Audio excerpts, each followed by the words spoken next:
I even got the comfy pants on because my jeans were too tight. Taco Bell will do that to you. Well, it was before the Taco Bell, Sam. I was trying to, commit to the Taco Bell by putting more comfortable pants on. The Taco Bell lifestyle. That was my Midwest pants. My pants. Oh, I got it, Danielle.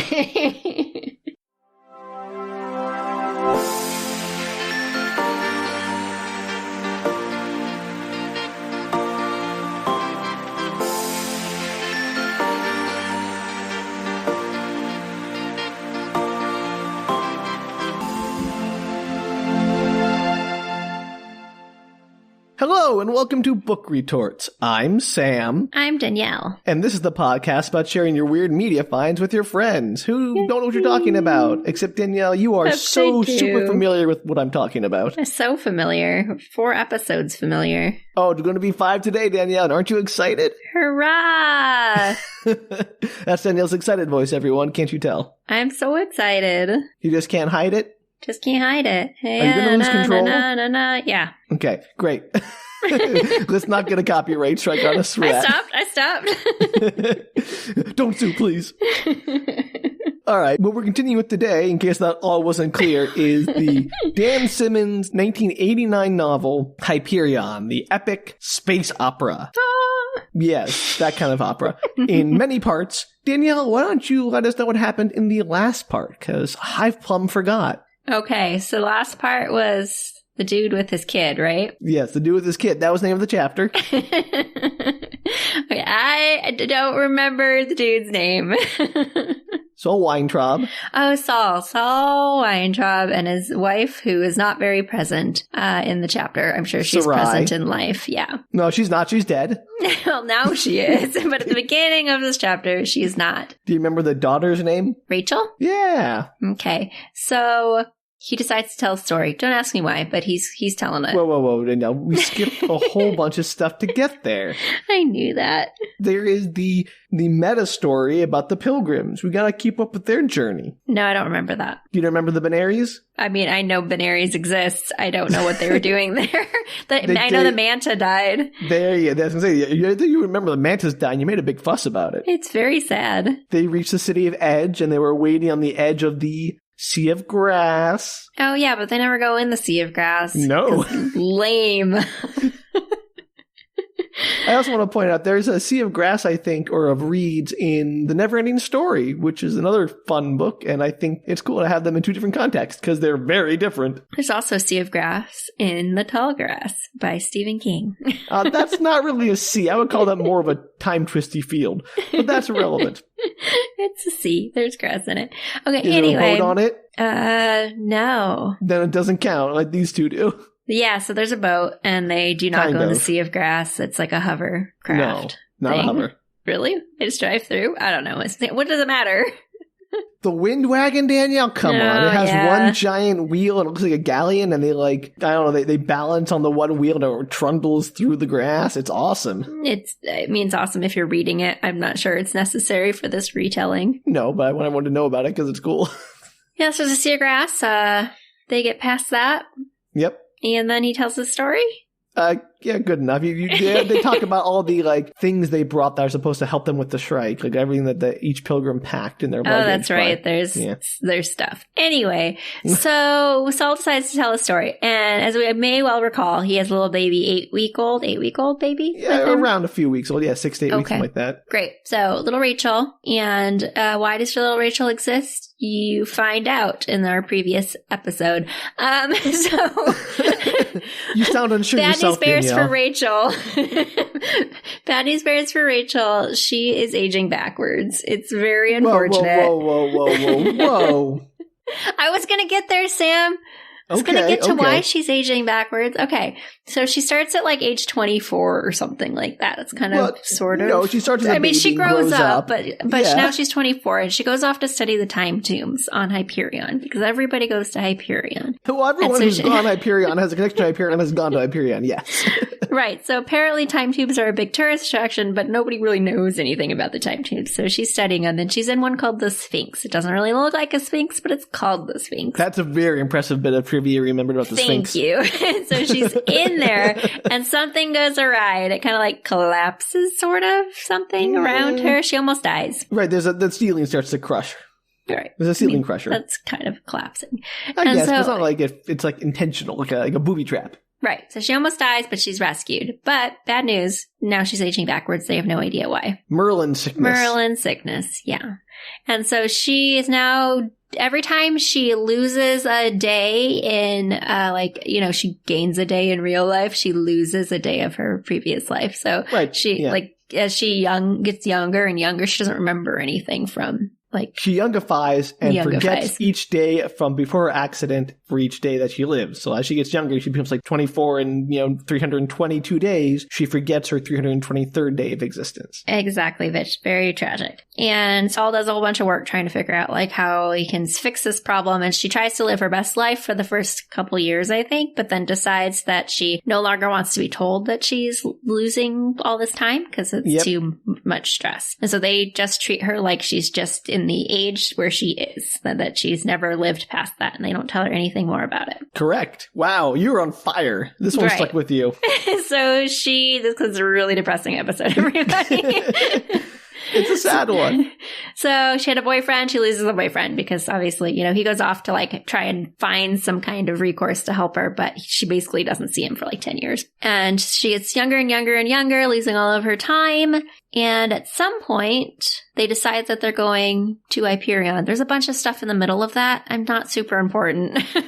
There's way more that, okay. We're just going to touch on a few key parts here. Sure, go for it. Do you remember the dream Saul was having? Oh, that's right. He's having this stupid dream for many years where he's supposed to go and offer Rachel up for sacrifice. And this will somehow save humanity, I think, is the concept. It doesn't say that. The whole point is he's just supposed to, there is an implication there. Blind faith, right? Yeah, it's about obedience and blind faith. It's the Abraham story. Some slightly sassy person in the dream. Yeah.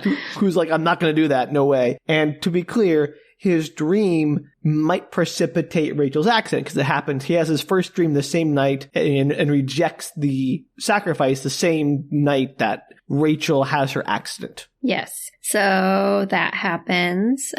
And then eventually they try to do some media tours. Yeah, right. I kind of sum that up in everything. They do as much as they can. They're trying to get help from every resource that they can. They end up in some Jewish world. I don't know. Hebron, yes. They're invited to the kibbutz in Hebron to escape the media circus. Yeah. And they spend some time there. And then at some point, is that where What's-Her-Face dies? Well, not there, but yes, it happens while they're there. Okay, so they're there, and at one point, Saul's like, "Hey, Sarai," that's his wife, because again, we have not talked about her in a really long time.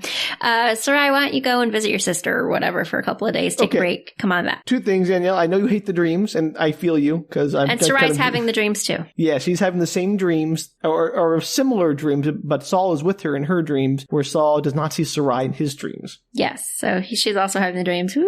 Creepy. And also, there's some important context here. Sorry, Daniela, keep doing this.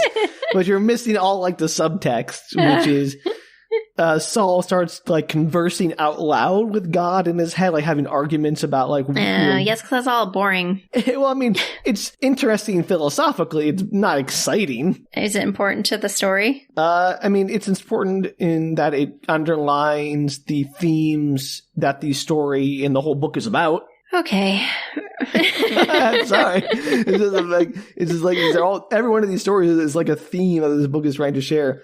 And also, just last thing before we can move on to killing Sarai is that she is telling him, "Hey, we should take Rachel to Hyperion, not sacrifice her. We both have the dreams. We should take her there, offer ourselves up instead, do something because she's just going to age backwards and die." Right, but during one of his conversations, he is told that he can't do that because previous generations have already parents had during the second Holocaust, apparently, which is awful. So that specific ritual sacrifice cannot be made anymore because it's already been made. It's nonsense, whatever. Moving on. I wanted to bring up the nonsense. Yeah, there you go. All right. So sorry to drag us back into the philosophy and themes of the novel instead of just the weird action, but, we got to have some context. So Sarai leaves, but shocker, there's some kind of terrible accident where some teenagers out for a joyride end up hitting her and she dies. Yep, the absolutely. End. Very sad. Well, they're in a Sarai, not the story. Right. So that's very sad. They have her funeral, then move on from there. And then at some point, he decides that he has to go to Hyperion. I don't remember why he thinks he has to go to Hyperion, but I think he's just running out of time. Yeah, he basically says he's run out of time. He's been avoiding Hyperion. He can see no other solution. So it's like his Hail Mary. Right. So she's getting like younger and younger. She's pretty much a toddler at this point. And he petitions to go to Hyperion, and there's all this red tape, and they don't want to let him go, but he ends up on like a talk show or something and is like, so is it true that they're not letting you go to Hyperion? He's like, it is. And so finally they end up being able to go. And that's as far as I remember. So, yeah, they get on the ship. He doesn't go into cryogenic fucus to take care of Rachel. And he has one last dream during the journey. And he again rejects the sacrifice and calls an end to obedience and sacrifice. Right. And then they arrive at Hyperion. And we pick up where the book starts. Exactly. And so there we are. Ta-da! Definitely one of our more succinct Jazz hands. Summaries.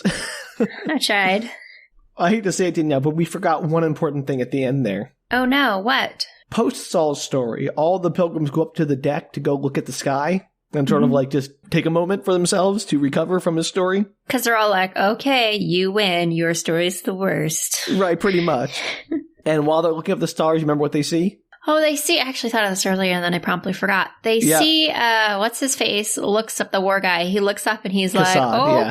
That's an ouster. That's what they're called, right? Yeah, ousters, yeah. That's an ouster battle, and then the tree ship explodes. So sad. There's an ouster raiding party probing the defenses of Hyperion, and the tree ship Yggdrasil is destroyed, and Het Masteen is devastated. Very sad. Poor guy.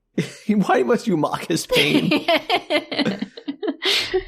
This is one of 5 unique tree ships in the universe that is like his whole religious existence. He's the true voice of the tree. He loses everything and you mock him. Cruel. I am very sad about the tree ship. I did say that in our previous episode. All right. Well, we're going to pick up Danielle immediately after that. The next morning, the consul who was keeping watch did not sleep and lets them all know that they'll make the mountains before nightfall. Brawne admits that she also didn't sleep because of Saul's story. They are all still deeply affected by it. That's fair. They're interrupted by a cry of blood from below decks. It's Father Hoyt, who said he was passing by Het Masteen's room, so the true voice of the tree, when he noticed the door was ajar. Inside is just painted with blood. Uh-oh. Yeah, which Brawne confirms his blood by doing the classic thing of tasting it, which I never really understood that. What? Don't do that. Don't taste blood. Does it, like, taste different for different people? I don't know if it tastes, like, she doesn't confirm it's his blood. She just confirms that it's, like, not corn syrup or something. Like, if it was animal blood. Smell it or something. Like, there's the blood has a smell, people. Like, I don't think I can tell the difference between, like, human blood and cow blood or whatever. Like, I don't know. No, you can't. Yeah, so I'm like, I'm not sure what this really tells you, except that, yes, it's actually some kind of blood. And is that really information that you needed immediately? That's gross. It's very gross. I did not like that. I don't even like touching my own blood. I don't mind that, but, it didn't mean I'm touching it all the time. I don't mean that, but I wouldn't, like, lick my own blood. You know, like, as a general rule. You put a cut in your mouth or whatever? No, I don't do that. Danielle, that's like a very normal human reaction. The saliva is actually part of the immune system. I have nothing against people who do that. Like, it doesn't gross me out or anything. I just don't. I tend to put like a towel or something on it. I'm not saying. I mean, that's like your gusher, but like you have like a small paper cut or something. No, I don't stick my fingers in my mouth super frequently, Sam. It's not a thing. You don't know what you're missing. You should see in other people's mouths. That's more fun. Yeah, it is, but no. All right, we got to move on real quick. So Brawne points out that there's no body, and they don't know whose blood it is, even though her taste test. Of blood. Yeah, so even her taste test is inconclusive. Maybe she's part vampire. Yeah, absolutely. You'll find it in her story, Danielle. She's a detective. Yes, which is why she's taking charge here, and she suggests that they each should search the ship, and if they don't find him, he's possibly still alive and was either taken off the windwagon or left on his own. Right? It could be some big old fake out. Sure. Martin blithely is all like, this is obviously the Shrike. I mean, come on. Blood everywhere, no body, Shrike time. And Brawne counters that maybe someone wanted them to think it was the Shrike, and she starts assigning people into 2-party search teams and dividing out Kassad's weapons among them. Martin is all snidely, who elected you queen of the prom? And she just is done with his nonsense and grabs him by the throat and hoists him up like Darth Vader style. Nice. And is like, I'm in charge, I'm an investigator, you should stop being a jerk and actually help us for once. And Martin, after that, is more amenable to her suggestions. That's excellent. The council, is he the Shrike? Yes, Danielle, he's the Shrike. Okay, you cannot prove to me otherwise. Dude doesn't have a story. He is going to have a story, Danielle. We'll get to that. I thought at one point you said he didn't have a story. I remember someone didn't have a story. I don't remember who it was. It might be the consul, in which case he might be the Shrike. It's not. I've since learned that it's not him. You've read farther, I see. Well, I looked up the next story that I will tell you at the end of this part. Oh, okay. Must be as I always do, and I tell you what the next story is. Sorry, continue on. Consul's not the Shrike, and he'd be a very articulate Shrike. You don't know. We don't know anything about the Shrike. We do know that he has a partner who's a female Shrike, kind of, but maybe not. Sure. But we don't know how, maybe they have long philosophical conversations. Maybe What's-His-Face was talking to the Shrike. We literally don't know anything about the Shrike. I know, and I just love shooting down all your ideas. Some of them are probably right. I mean, it's only through sheer numbers, probably. So they search the ship for an hour and come up empty, and while it's possible that Masteen could still be hiding on board in some, super secret way, Brawne thinks it's more likely that he's no longer on the ship, either alive or dead. Oh dear. No one on watch heard anything last night, and even though the consul's room shares a wall with Het Masteen's, and he didn't sleep at all, he didn't hear anything either. So it probably wasn't some explosive weapon or anything. Right. And Brawne thinks that's more likely a edged weapon based on the blood spray. And Martin reminds her that, yeah, the Shrike, that's an edged weapon, basically. They just ignore him because he's clearly just sort of kind of so sour grapes about being pushed around by Brawne. And everything is the Shrike anyway. The, What's-His-Face, the one who's disappeared, is that the story that we don't get? Because he's not there. Yes, Het Masteen is the story we don't get, which I find disappointing because I was really curious to learn more about the Templars. Yeah, I know, that's not fair. They decide to search Masteen's belongings and see if there are any clues among his luggage, and they come up with nothing but clothes and books. But they also find hundreds of seedlings, which the consul explains are offspring of the eternal tree, and that Templars must plant at least 100 of them on the worlds they visit, though few ever take root. So it's like a religious custom. Okay. He then warns Brawne not to open the Mobius cube. You remember that? The Mobius cube that Het Masteen had? No. That's fine if you don't, because we're about to talk about it in depth. He says not to open it because, quote, it's a carbon-carbon shell set around a zero-impedance containment field folded back on itself. So remember that. Just don't do that. I'm not even sure I heard what you said. And so the point is, whatever was inside of it is basically in a state of suspended animation and could be very dangerous, like a nuclear explosion that was contained at the moment of ignition. And if they opened it, it would continue to explode. So anything can be in there? Anything could be in there that's sort of it can contain vast amount of energy can be contained within a Mobius cube. Okay. Got it. So it's probably pretty dangerous to go open one willy-nilly. I would like the idea that there's nothing of value in there. It's like a spoon.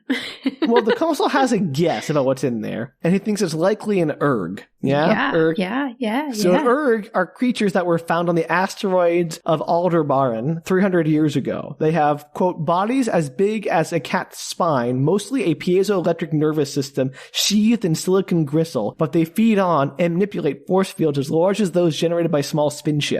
Why does he think an erg is in there? So the Templars communicate with the ergs in some mysterious way that they don't know, and they use the ergs to create the containment fields around the tree ship that allow them to travel through space. Suspicious. And so when Het Masteen was saying that they each brought something that could protect them from the Shrike, they think it might be the erg and his special force field that might protect Het Masteen from the Shrike. Good call. Although Martin is dubious that it would actually provide much protection from the Shrike, and I'm inclined to agree with him. I mean, the Shrike does seem to be able to get around anything. It's also revealed that Masteen had drawn number 5, and so it would have been the next to tell his story. Ooh. Yeah, so it's Suspicious. possible someone, including himself, staged this or killed him to prevent him from sharing. That's a very dramatic way to stage your exit. You're like, I don't want to share my story. To be fair, though, it would very much cast, the Shrike as the potential murderer, so it would be a clever way to do it. Absolutely. Either way, Brawne is now number 6, and so she is next, but wants to wait until they're off the windwagon on the next leg of their journey. Why? She says, it stinks of death in here. I don't want to start telling my story, in this crime scene, basically. Okay, I'll give it a pass. So they reach the port of Pilgrim's Rest as a snowstorm is rolling in. So they're up now in the mountains, towards the foot of the mountains, and they're going to go up through the tramway, which is a giant cable car, basically, that's strung for hundreds of kilometers through the mountains. Mm-hmm. However, Pilgrim's Rest is as deserted as Edge had been, so there's no one there, and the tramway is not running. Well, did they expect it to be? I mean, not really. They're not necessarily surprised, but they are well, dang it, that would have been a lot easier. So now they have to walk the rest of the way? No, so they take all the luggage, including Masteen's, and they pile into a tram car as Kassad goes to see if he can start the tramway up and get them moving again. It's not just a push button on, off? No, it has so we'll get to it, but they also brought a week's worth of food with them from the Windwagon's galley, which the consul thinks is probably going to outlive them. So they huddle on the tram car for warmth when suddenly it lurches to life and Kassad had got it moving and he makes a daring running leap to catch the tram car as it moves off the dock over the, mountain pass. He had rigged up a sandbag on a dead man's switch so that it would stay going, so there's no way to stop the tram car now, basically. Well, have fun getting off. Well, it'll probably slow, they can just jump out, but the point is, no one's at the controls, so if there's a break in the line or if they need to stop because of high winds, they're not. They're on their way, whatever, happens. It would suck. You're just stuck there. Right? If the sandbag comes off the dead man switch, suddenly you're done. You're stuck. So they make some dinner, and they settle in for the 12-hour trip, and soon the tram car then rises above the clouds of the storm, offering an incredible vista of the sunset. And they decide to hear Brawne Lamia's story, which is the detective's tale, The Long Goodbye. I feel like there should be music there, You said that last time too, Danielle. I still think it's true. Well, you should provide it. That was very good. Everything you should do every time from now on.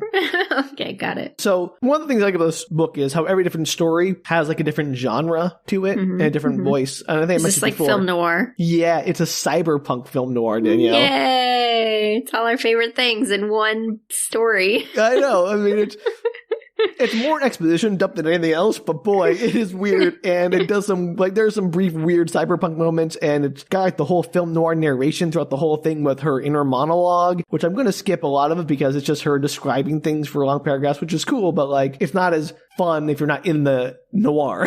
Right. Anyway, it opens, as every noir does, with a beautiful stranger, a man, walk into her private detective agency on Lucis, because yeah, it does. I appreciate the gender reversal. Yeah, it's great. It's kind of fun.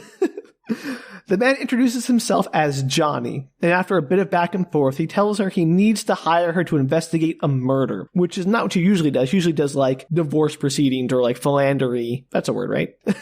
Philandery? I mean, philandering is. I don't know if philandery is.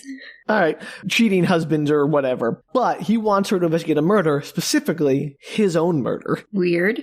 Dude, I like their detectives in the future. Yeah, well, private eye's got a private eye, I guess. Yeah, I feel like that probably, unless we have some kind of dystopian world where every move is watched and everybody knows. Like that Moon movie, Minority Report. It is kind of like that, but you still need private eyes so people can get around it.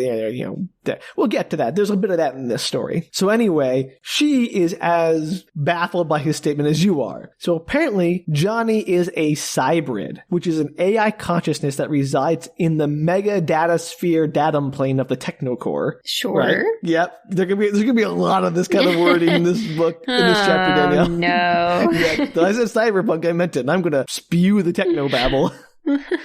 My favorite kinds of chapters. So no one outside of the AIs know where the physical location of the TechnoCore hardware is, ever since the AI seceded from humanity, basically. And while the AIs continue to help and serve the hegemony, they have their own goals and plans. So Johnny's an AI consciousness that lives in the TechnoCore, but he has like a cybrid body, which is kind of like a remote drone where he can sort of inhabit it as like an appendage and control it. And it's tailored from human genetic stock, and only a handful are sort of allowed to exist in the web, are sort of licensed between the hegemony and the TechnoCore. Why only a handful? I think that there's part of it is, they don't want to have like, there was some replacement worries, like, oh no, they're all going to replace humans with, these cybrids and they're going to take over or whatever. And like, you don't know who you're talking to is a robot or not. They could be spying on you. Like, I'm sure there was some panic about that as well. And also, I just don't think that the hegemony wants a bunch of clone people running around that have robot minds that they have no idea. Like, they're not exactly, they're allies, but they're not like on the same team. Why do they exist at all? Cybrids? Oh, we're going to get to this, Danielle. Oh, okay. Sorry. So Brawne is all like, so someone murdered you, but you're still alive. And Johnny tells her that it wasn't just my body that was attacked, it was also my AI consciousness that was attacked in the TechnoCore. And my concept of death is not quite the same as your concept. Like, an AI's concept of death is different than a human's. While both his body and AI were attacked, he had an interruption of consciousness. Like, he had backups that restored his consciousness after the fact, but there was a period of time where he ceased to exist for a bit. And that was his murder, that period of time. Interesting. Yeah. I guess if somebody had kind of murdered me, I'd want to know too. Yeah. And so some of his data was lost in the murder. Like, he lost a few days worth of knowledge of memories that wasn't backed up. And so that is like what he's trying to find out, like what was lost and who did it and why. So does he think it was lost on purpose? So again, we're going to get into all of this in great detail as the investigation proceeds. But he's unsure at this point. So he's insistent they can't go to the cyber cops for personal reasons. And Brawne's like, sure, I'll take the case. But she makes him demonstrate that he is a cybrid by transferring 1 million marks to her account and then, withdrawing it again instantly. And I guess all AIs are extremely liquid and very rich. I mean, yeah, why not? I have no idea. They control the bank, so they can probably do whatever they want. Yeah, I feel like they would definitely be rich. So they head out to go visit the spot where he was murdered. He leads her to a Farcaster on the Iron Pig Concourse of Lucis, and they emerge in a vast, empty world, a barren plateau. Johnny says the planet is Mudya, and while it's not officially part of the web yet, it has vast mining potential, so it's been connected to the Farcaster network in advance of those operations spinning up. But there is no one around for hundreds of miles, pretty much. Like, there's a small town of like 200 people a long ways away, and that's about it, and maybe a force base somewhere. Do you think he just wrote, the author, do you think he just wrote down these names as he went along, or do you think he kept a journal or something so he could go back and look at them? There are some that make repeated appearances, like Tau Ceti Center and Renaissance Vector and Hyperion. I'm not sure if Mudya makes any more appearances, but I think it's an Indian area, like it's someplace in India. I think it's named for that. He just seems to have an unlimited amount of names. I have no idea how he figured these out. I don't know. I don't know if he pre-planned it. He's just like, I'm going to go look at a map and take any kind of cool name and put it on my planet. I like the idea they just thought it up in the moment and then had to go back several pages to look to see what he called it because he didn't remember. That would be me. That would be me too. All right, so you're going to like this. And so this place is so isolated, it's like the perfect place for a murder. And Brawne asks Johnny why he came here and who he came with, if anyone. Johnny tells her that those memories were part of the data that he lost. Suspicious. He does know that he and someone else farcasted here, and they both used his Farcaster cards. They don't know who the other person is. They only know that Johnny came here with someone that he brought with him as a guest. Why would you, if you were purposefully taking out memories, why would you not also take that out? I mean, he looked at the record, like his forecasting record. If they have so much ability that they can take away his memories and hack into a system, you think they could get rid of that? Well, his memory taken away because he died. We're going to get into why. Here's the thing, Danielle. What Johnny does know that he was attacked with a weapon known in the core as the AIDS-2 virus, which is an insane name for this thing. The AIDS-2 virus. Apparently, the AIDS-2 was an actual human virus, a plague among humanity. So apparently, we're already past AIDS-2 in this future, Danielle. That's unfortunate. It's very unfortunate. I do not like this. It's a plague among humanity back in the day, and it attacked the immune system. And for AIs, this virus does something similar by infiltrating security systems and turning lethal phagocyte programs against the AI. So this is what causes interruption, his death. And Brawne's all like, buddy, you have the wrong person if you want an AI expert. What you're saying is gibberish to me. And Johnny's like, no, it's fine. I don't really care about all that. I just need you to find out who did it, which is, you don't need to know about all the cyber stuff to figure that out, right? You can just look at records and do detective work. I mean, it would probably help to have some kind of background in it. I'm also dubious, but he's insistent.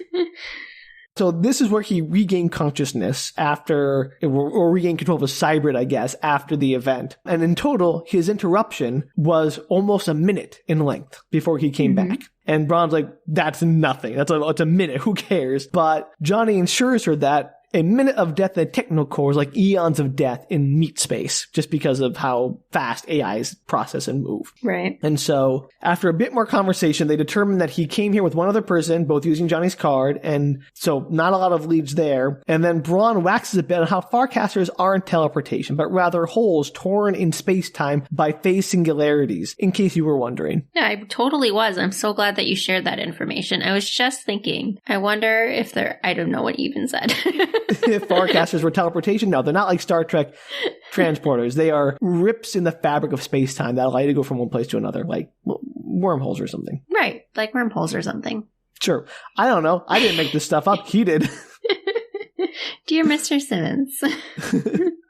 So they backtracked to Tau City Center, which is where they came from before they went to this barren world. They chilled at a bar for a while and talked some more. And Johnny explained that with his AI power, he could probably trace what his cyber had been up to in the days leading up to his death, but he doesn't want to be known to the other AIs that he's investigating, because this all seems like a very hush-hush operation. Apparently. He's lost 5 days worth of memories, and his attacker likely knew he wouldn't be permanently killed. So the motive he sees is either that they wanted him to forget something he had learned in that 5-day period, or to send some kind of message or warning to him. But he has no idea what message an AI would want to send, and to whom, and Johnny insists he's a threat to no one. It'd be hilarious if you deleted memories because you wanted to, like, threaten someone, but you also deleted why you would ever be threatening them.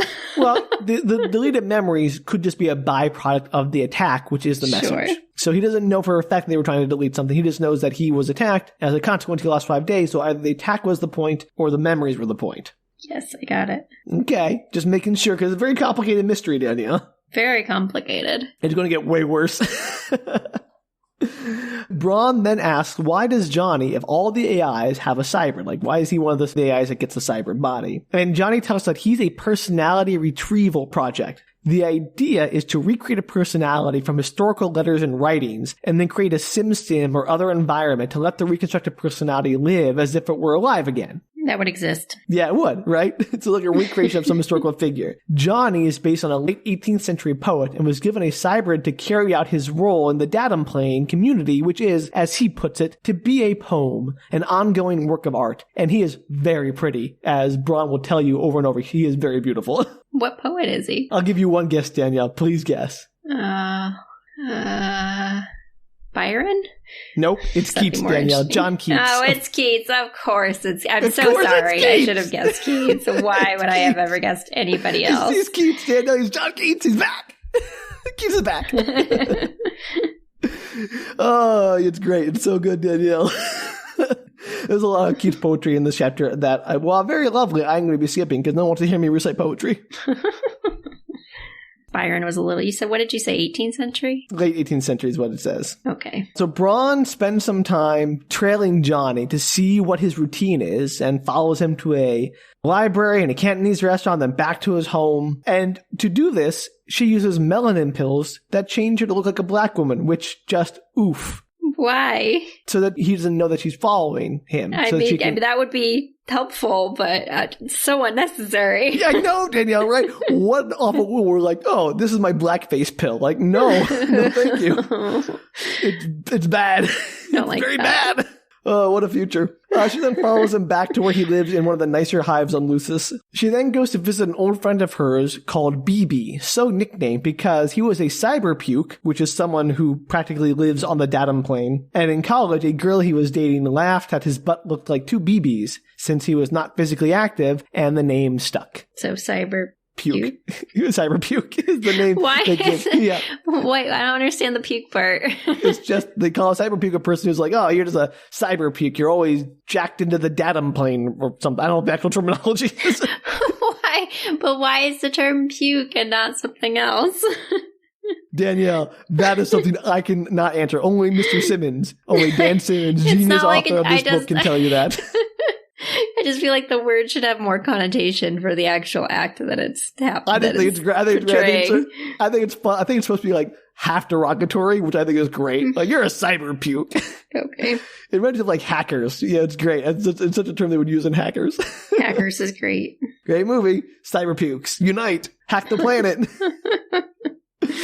Anyway, he's a 20th generation hacker who was cortically shunted when he was 12 and now works as a government bureaucrat in the Hegemony Flow Control Records and Statistics Department. I like how Dan Simmons likes to tell you how people were born.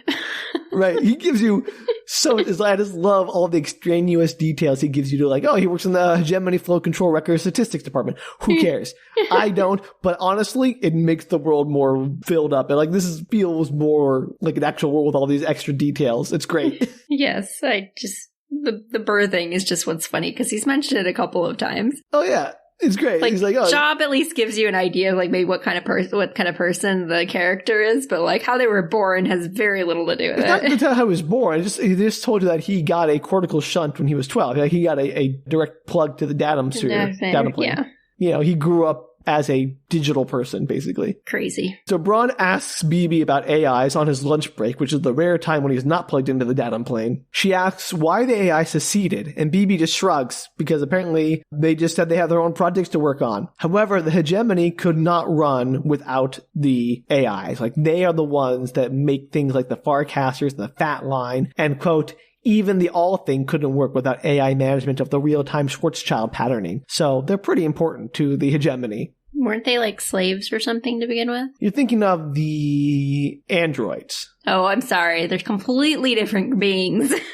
The AIs are artificial intelligence that exist in the datumplane and have formed the TechnoCore as their world after seceding from humanity. Androids are blue-skinned things like abetic who are artificial but not like computerized, super powerful. They're just like artificial human beings. Man, there's a lot of things in this world.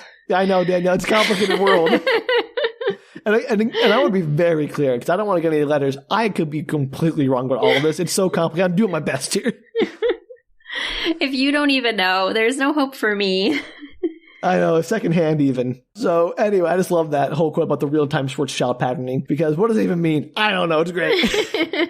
The technobabble in this chapter is on point. She then asks about cybrids, and BB tells her that they've been disappearing, that the AIs used to maintain about 1,000 of them in the web, but nearly 2/3 of them have been recalled in the last month or so. Again, weird. No one knows why, but BB insists that the AIs are safe. Like, they're not turning on humanity because they had wanted to hurt humanity. They've had 200 years of the secession and maybe more than 600 years to do it in. Like, they had their chance. They realized that they probably don't really care enough or want humanity around, so they're not going to bother with it. How do you recall something that's kind of a human? Well, the cybrid itself isn't human. It's just like a interface for the AI. It's like without the AI in it, it's nothing but a sack of meat. So are the AIs still existing outside of that? Yeah, the AIs exist in the datumplane. Right, but do the ones that have been recalled, do they still exist after? Well, maybe. They could. They very well could. I don't know if they are. Okay. I mean, I don't know what they do with them. I just know they're being recalled. But the AIs are capable of existing without the cybrids. They're just an appendage. It just seems, if they don't exist after their bodies are recalled, that seems pretty harsh. No, they definitely can. I don't know if the AIs just kill the other AIs or something. I don't know what's going on. Crazy. All I know is they're being recalled. I don't know what they are. So BB then tells her that the personality retrieval projects were all failures. So even with the best SimStims at the Olympus Command School Historical Tactical Network, call back, they couldn't control everything. And the personas would become sort of self-aware, or at least aware they were artificial recreations of someone else, which would lead to, quote, terminal strange loops and non-harmonic labyrinths that go straight into Escher space, i.e. they go insane and break down.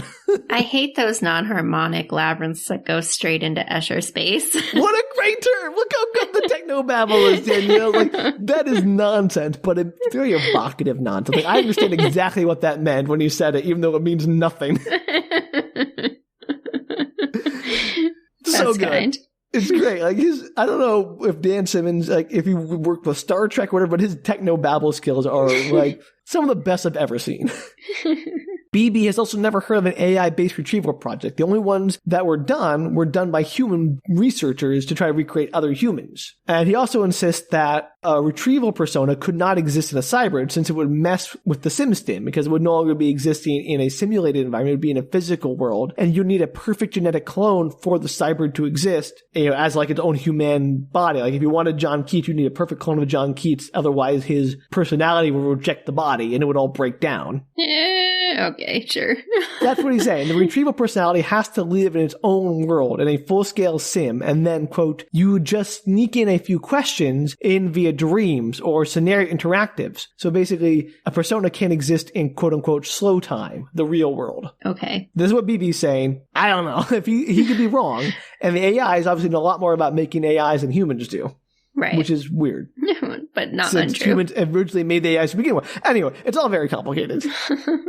So Brawne goes back to Johnny and asks him what his research at the library when he visits there. Johnny tells her he's been researching a poem by Keats, an unfinished poem called, can you guess, Danielle?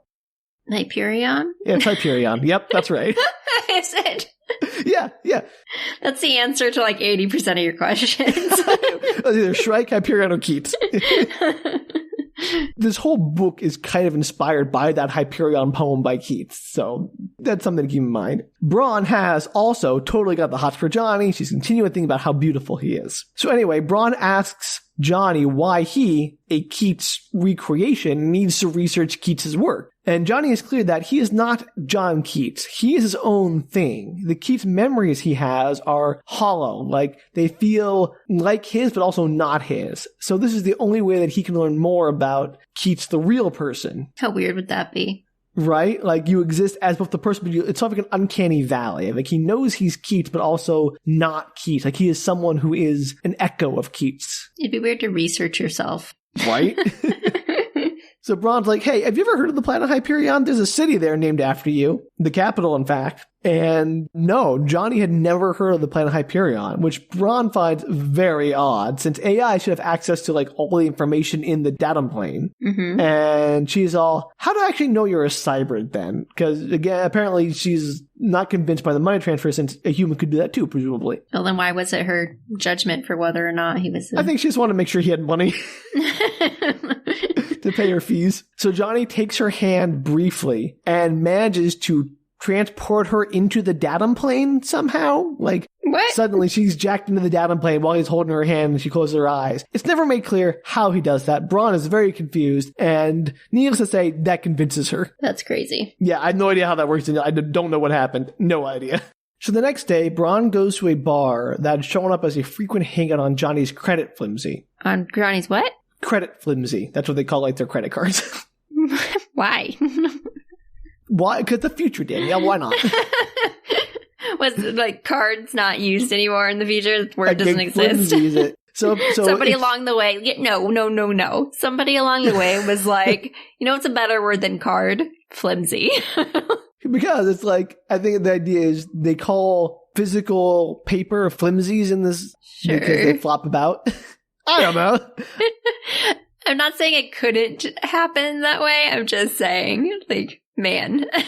It's a choice. I think it's great. It's not, I don't know why they would change from card to flimsy, but here we go. So Brawne elaborates how this is like an Orwellian dream, since it's so easy to track people in this cashless society through their credit, which is kind of terrifying, but there you go. I appreciate that apparently Orwell has sustained for all of these years. There's not since then been a better description of a society that just constantly watches you. Yeah, there's that. And also, I guess Keats also, and a lot of 20th century people have a lot of references. There's a lot of 20th century references in this book. So she stakes out the place for 3 days and finally shakes down a regular. He recognizes a photo of Johnny and says he was there a few days ago talking with 2 other guys. Well, one at first and the second joined them. He was there first with a Templar, but they didn't get a look at the Templar's face because he was wearing his hood and his robes up. The other man was a Lucian, like Brawne, short and powerful with a queue, so like a hair braid. Mm-hmm. The Templar did most of the talking at first, and then the guy with the queue left with Johnny. This person was very involved in someone else's conversation. And she's bribing him very heavily. And they were out of the ordinary. Like a Templar and a Lucian in this bar, it was something that would be noticed. Sure. As she leaves the bar, Brawne's comm goes off. It's Johnny. He says, I think they just tried again to kill me. Dun dun dun! Yeah. Brawne rushes to his home and finds it empty except for a bleeding Johnny lying on the floor of his bedroom. He was actually largely unharmed. The blood was from a shallow cut on his scalp he obtained while fighting off the attackers when he tripped and fell over his coffee table and hit his head. So they actually, did they physically attack him the first time too? Possibly. He doesn't know. Okay. He thinks they probably did incapacitate. Like they used his cybrid body to get access to his AI to attack with the age of 2 virus or something. Got it. I don't know. It's very unclear. So apparently they tried to kidnap him by injecting him with some kind of sedative, but were scared off when he activated the in-house alarms. Sounds like a terrible botched attempt. It was a very sloppy attempt. Brawne insists Johnny stays at her place for protection. Yeah. And they go there and they chat, and Brawne reveals her father was a senator who killed himself, though she believes he was murdered but could never prove it. Hence, she became a detective. Yeah, as one does. As one does. If you want to solve the murder of your father, would you become a detective, Danielle? Maybe. I don't know. Not sure I'd be a good detective. That's very, for someone who loves detective stories and detectives, you are very unenthusiastic about the idea. Just because you enjoy them doesn't mean you'd be good at it. But you seem like, that'd be awful. I'd hate to do it. I don't know if I'd want to, I would help. I'd be a great sidekick. You'd be like a great Watson, you're saying? Yeah, need a sassy, sidekick in the bar. I'm down. I'm here for you. We should start a detective agency, Danielle, you and me. What would we call our detective agency? I don't know. You're the one who comes up with all the names. Sarcasm Incorporated? No. That'd be terrible. Nobody would hire. Well, somebody would hire us, but it doesn't tell you. It wouldn't tell you what we actually do. That's true. But Danielle, that's what we mostly do. All right, one thing about that. We may or may not solve your case, but we'll be sarcastic doing it. We'll entertain you at least while we do, while we fail to solve your case and charge you a hefty hourly rate. You probably would fail to solve your case. Yeah, plus a retainer. All right. So the next morning, they set up a sting with Johnny as bait. Johnny goes out and about, and Brawne follows him, looking for anyone else who might also be following him and interested in him. That seems very meta. Yeah, it's a tale on him to find another tale. Soon enough, she spots the man with the cue, and as they'd planned previously, Johnny eventually leads them to the Templar world of God's Grove, where there's a popular museum, so lots of people and thus presumably safety. Mm-hmm. They ride a tour of the World Tree, which is bigger in diameter than Olympus Mons, Danielle. That's a big tree. Holy cow! Bigger in diameter than Olympus Mons? You have no idea what I'm talking about with Olympus Mons, do you? No. It's the giant mountain on Mars, the biggest one in the solar system.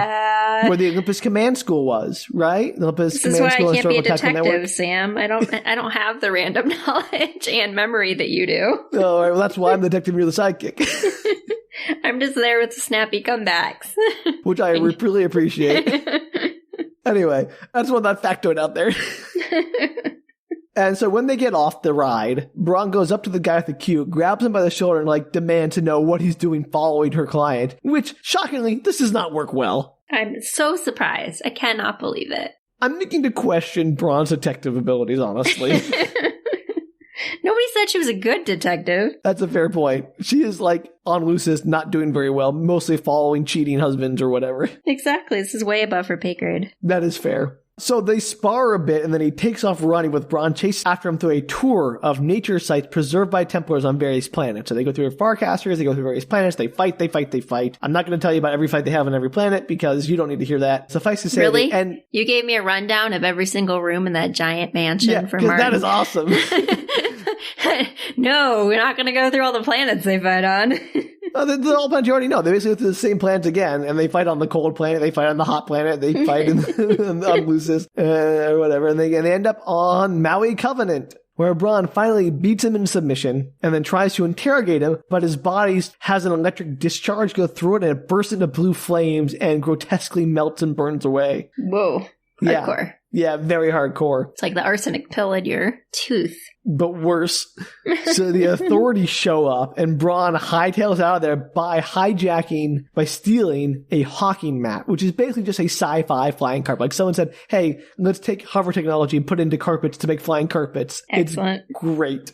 And so she goes flying carpeting off over the ocean. She doesn't know where she's going. She's going to run out of power and crash into the ocean and drown. When she hears Johnny come over her comms like, oh, I can totally help you. I've been monitoring you when I safely teleported back to your place. Okay, creeper. Or forecasted back to your place and kept in contact, but I can take remote control of your hawking mat and also scramble any of the authority satellites and direct you to a defunct subaquatic force base with a Farcaster in it so we can get out of here, which is just wild. Like, that's an incredible amount of power. It is. It's insane. So he directs her to the subaquatic base and they Farcast out of there into a mysterious planet. Ooh. Danielle, do you know what this planet is? Hyperion. No. For once, the answer is not Hyperion. The one that was the other option when you said Hyperion or that other planet. I don't remember what that was, Danielle. There were so many I've named.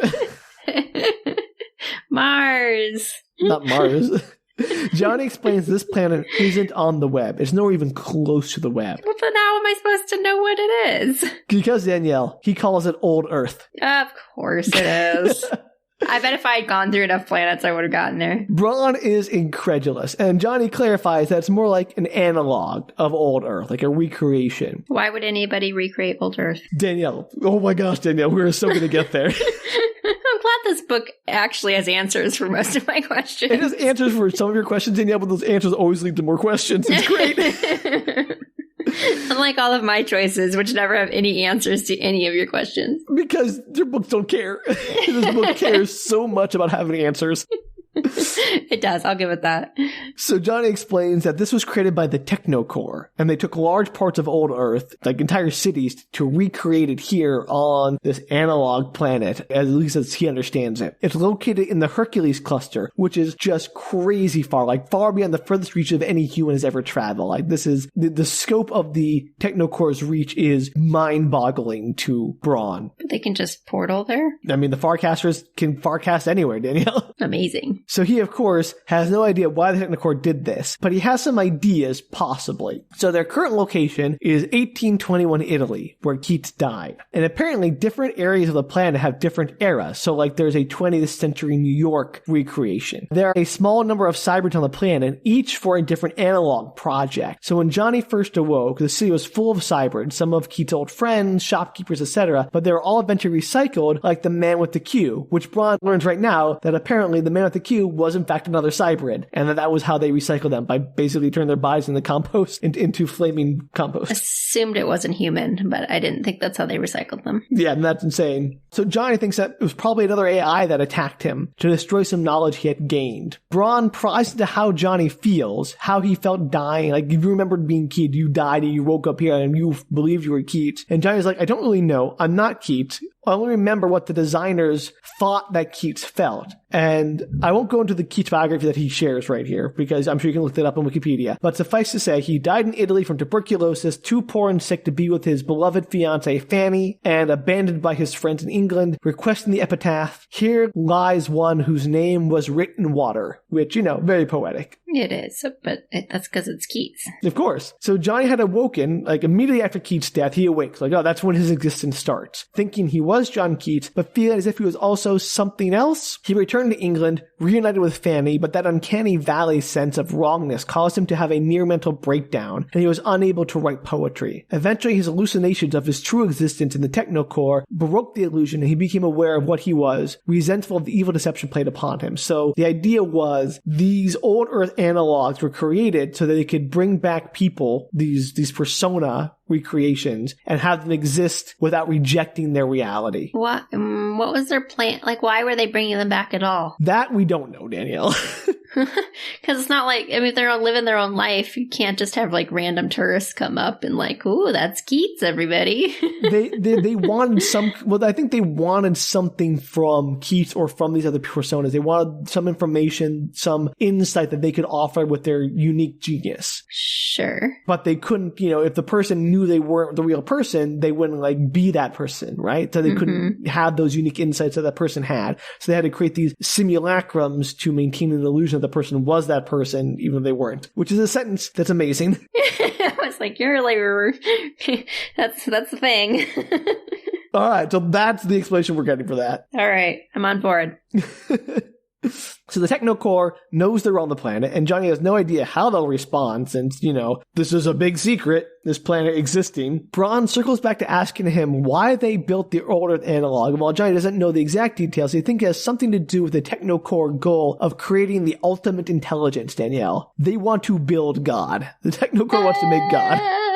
Of course they do. Of course they do. The TechnoCore relies, exclusively, they are super about prediction, but there are still variables they cannot account for, and they hope that the ultimate intelligence will grant them perfect clairvoyance, essentially. How any of the John Keats persona and the analog Earth unleashes ultimate intelligence is a mystery, and it still doesn't solve the mystery of who was trying to kill him in the first place. I mean, does Keats even have anything to do with it? Was it just a random choice? Oh, it's definitely very much not random, Danielle. Okay, just curious, because we do a lot of Keats on this podcast for two people who have not read a lot of Keats.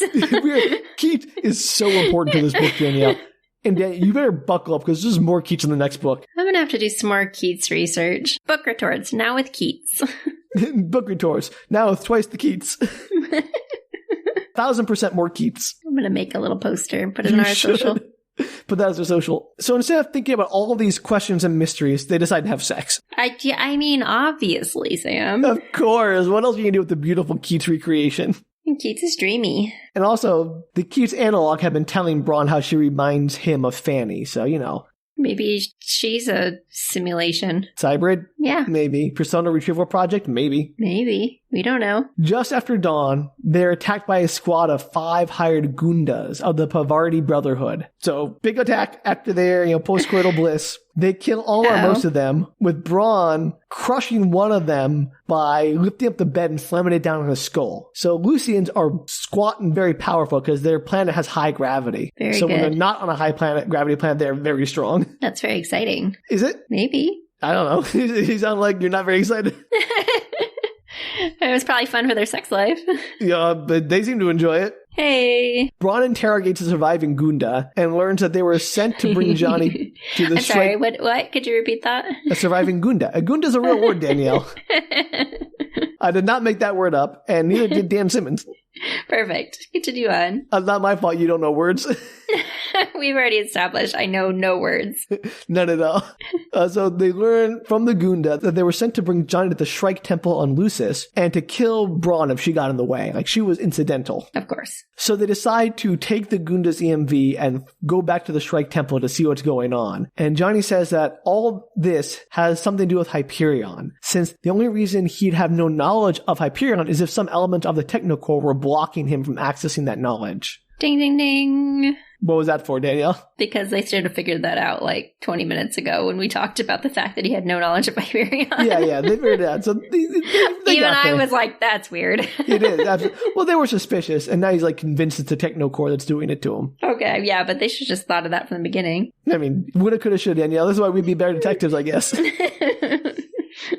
So they farcast from the Empire State Building directly to the temple in Lucis, where a bunch of Shrike priests and the bishop are waiting for them. Johnny asks the bishop why they want him, and the bishop explains that they have a deep interest in Hyperion, obviously, and that the persona of John Keats has been woven into the mythos of the Hyperion colony. So when Johnny offered to go to Hyperion on a Shrike pilgrimage some few days ago, they were delighted with the idea. Ooh. So he had offered 8 days ago to go on this pilgrimage, and when he didn't return, they were worried that Brawne had kidnapped him after killing his cybrid bodyguard, the man with the Q. So they sent the Gundas to rescue him. Aw, but instead they found him post-sex. Yeah. So surprise! Their story is that the Q man the Q cybrid was a bodyguard that Johnny had hired, and that he had offered to go on a Shrike pilgrimage, and that Brawne had gotten all messed up in this and got everything backwards. Okay, but why does he not remember anything? Well, because of he must have acquired the bodyguard sometime between the period when he had his death, basically. Why wouldn't the bodyguard have just been like, dude, I'm his bodyguard? We're going to get to this, Danielle, believe me. It feels like there's a solution to this that they did not go through. It seems like most of this is very suspicious, Danielle, is what this is. He tells Johnny that the tree ship Sequoia Sempervirens is waiting to take many of the faithful as possible out on the pilgrimage. So like the Strike Church has contracted this massive expensive tree ship to take thousands of pilgrims to Hyperion for what might be the very last pilgrimage. And so they need his answer if he'll be going on the pilgrimage in 9 days when the tree ship departs. When did this all happen? What do you mean? Like this story was taking place? Yeah. This is taking place weeks before the book starts. Why is there like a giant pilgrimage that's supposed to be going to Hyperion when they're like, aren't they evacuating Hyperion? We'll get to that, Danielle. Okay. Yeah. So this is the current plan. The plans will change in the next 10 days. So confused. There's a lot of machinations here, Danielle. Obviously. So they go back to Brawne's place to mull things over. Something seems fishy because, duh. Johnny queries the core, which insists that the bodyguard was assigned to him at his request and instructed to keep a low profile. But they obviously don't buy it. Johnny and Brawne are like, no, they're clearly lying to you. They're covering something up. And Johnny believes that this bodyguard was most likely there to eliminate him if he learned something he shouldn't. Do you think? Yeah. So it's also entirely unclear why the Shrike Temple had Farcaster access to the secret Old Earth analog. And no one seems to have any answers about that. And I don't think we'll ever get an answer to that, Danielle. Oh, no. Johnny explains if he were to go to Hyperion, he couldn't remain in the TechnoCore. He says, quote, the datumplane itself is an abstract, a commingling of computer and AI-generated data spheres and the quasi-perceptual Gibsonian matrix designed originally for human operators, now accepted as common ground for a man, machine, and AI. I can be anywhere the overlapping data spheres allow me to travel. But Hyperion, crucially, has no real data sphere connection to the rest of the web or the TechnoCore. Think of it as having like an old dial-up internet still. I got it. Which is very weird because the core, the TechnoCore, has isolated Hyperion since they have connections to pretty much every colony world and they even have contact with the Ousters and others, which Brawne is like, wait a minute, you have contact to Ousters and possibly aliens too, maybe? Like, the TechnoCore has a vast reach that is crazy. But not to Hyperion. But not to Hyperion critically. Weird. Yeah.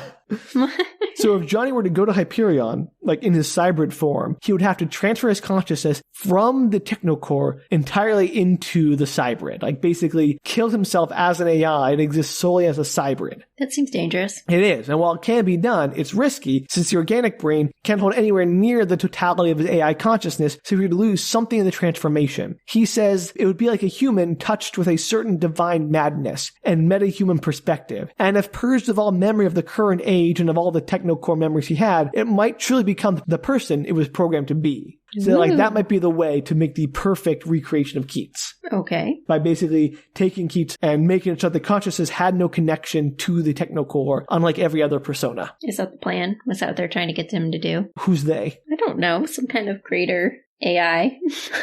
I'm going to say no. Somebody's trying to direct his life.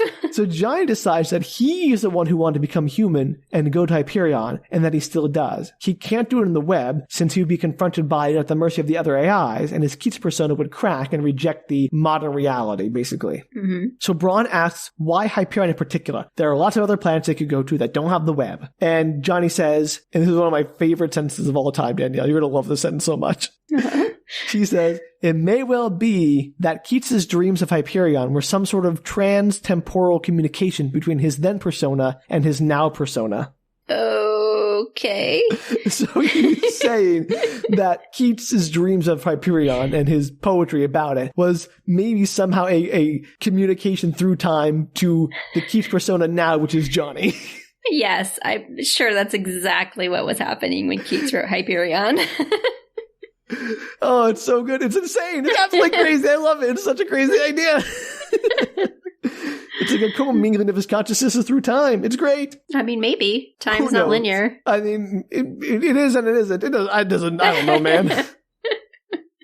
If anybody could do it, be Keats. It'd be Keats, sure. I mean, I know virtually nothing about Keats other than what I've learned in this book in particular, but I'll take it. And then he asks Brawne to go with him to Hyperion, and she's like, yes, sure, why not? Let's do this. We're gonna ready together. Go to Hyperion. It's not like I have a life or anything here. I mean, apparently she's like ready to give all that up for the man. I mean, it's Keats. It's not Keats, it's Keats Johnny. Jr. Junior Keats. It's Keats 2.0. The next day, Brawne goes to TC Squared, Tau Ceti Center to be clear, and is granted an audience with, guess who, Danielle? The Shrike. No, The Shrike. Hi, I'm the Shrike. I'm on TC Squared to kill you. Yeah. Shrike voice. I'm back, baby. All blades. No hugs. Just death. Strike out, time suckers. Strike out, time suckers. I can move through time. You can't. You think your transtemporal dreams are time travel? No, I control time. Keep to the putts. Who else could it possibly be? It's Mina Gladstone. Mina? I was gonna say Mina. You got it, Danielle, the CEO. She's there. I totally guessed something. You got it right, Danielle. Apparently, Mina was great friends and an admirer of her father. Like, she was a junior senator when he was in the Senate. Uh-huh. And Mina and Brawne have remained friendly since his death. Brawne tells her that the case she's on now has led her back to her father's quote-unquote suicide. Apparently, he had been pushing a bill that would have brought Hyperion, along with other planets, into the Hegemony Protectorate. And she asked if the AI Advisory Council took a special interest in that Hyperion acceptance into the Protectorate.